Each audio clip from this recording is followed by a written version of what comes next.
Malika Semper here from Malika Semper Astrology. Let's look at the first week of June. June 1st, Mercury is moving into Cancer. Those of us that were born with Mercury in a water sign, this feels comfortable. This feels like this is familiar to me. This feels like home to me, right? But those of us that were not born with Mercury in a water sign, this could be difficult. He's going to enter Cancer at 4:55 a.m. Pacific time. There's this sense of when I speak and when I express, it is going to come through a lens of emotionality. Cancer is a water sign. Cancer is connected to, if their water isn't frozen, is connected to the depth of feeling and the unconscious, the subconscious. When this god of communication enters into this water sign of feeling, the high road of this is that we have the ability to communicate with a lot of compassion, a lot of empathy. We want feelings to surface within our important conversations. But, Mercury likes to move quick and zippy, and he likes clarity and precision. That's innately how Mercury functions. And we're putting him in water. And so it can sort of feel like we're running through water, which is difficult, right? So for some of us, the Mercury placement in Cancer could be a little bit slow. It could feel a little bit sluggish. The speedy, quick, zippy clarity could be sort of drowning in the water of things.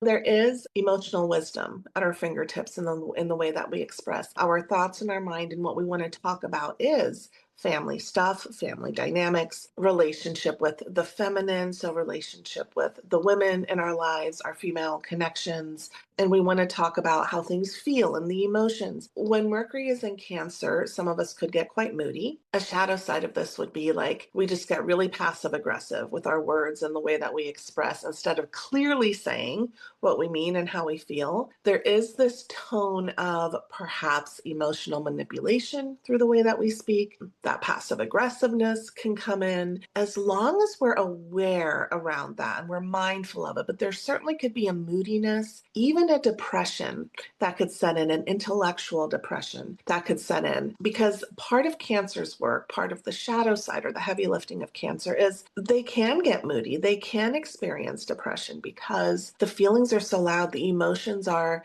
sort of running the show. And so communications can sort of take on this flavor of wah when Mercury is in Cancer. But the high road is we have like that emotional wisdom at our fingertips and we can speak with a lot of emotionality. We can emote and we can have a lot of compassion within our connections right now. On June 1st, that Mercury in Cancer is going to be opposite the moon in Capricorn in the evening. This makes it almost like there is a divide between the head and the heart. The head is in Cancer, but the heart is in Capricorn. They're actually in the opposite of what they prefer to be in. So it can feel a little bit clunky the evening of June 1st when we're trying to express ourselves, because either we come across as too intellectual and we're lacking feelings because Mercury and the moon are in opposite signs, or everything is emotional and we're lacking the logic and the practicality of it all. So watch for that. Now, June 3rd, Mercury is going to square Neptune. We'll feel it building in the beginning of the week. It'll be spot on midweek, and then it'll last right until like Friday or Saturday. We'll feel it. Mercury's in Cancer and Neptune is over in Aries. And Aries and Cancer,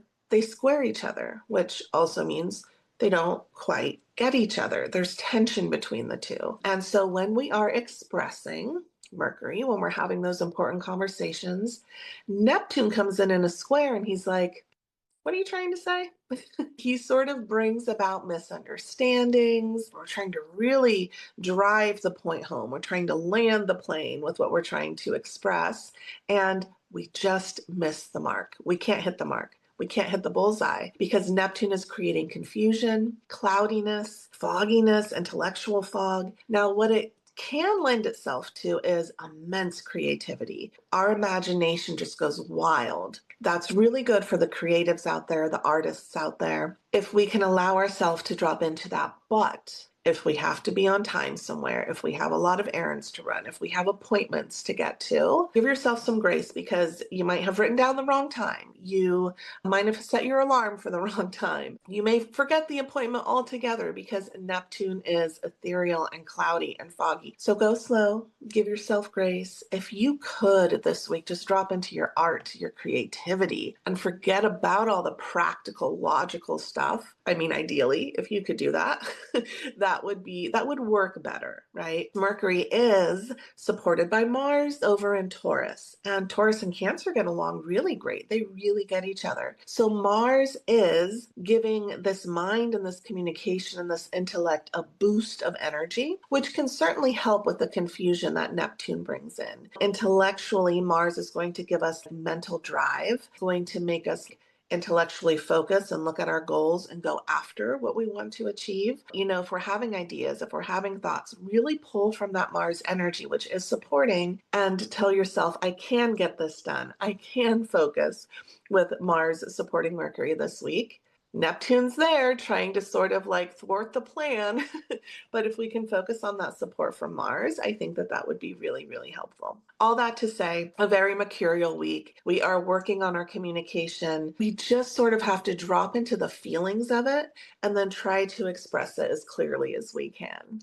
Okay, good luck out there, you guys.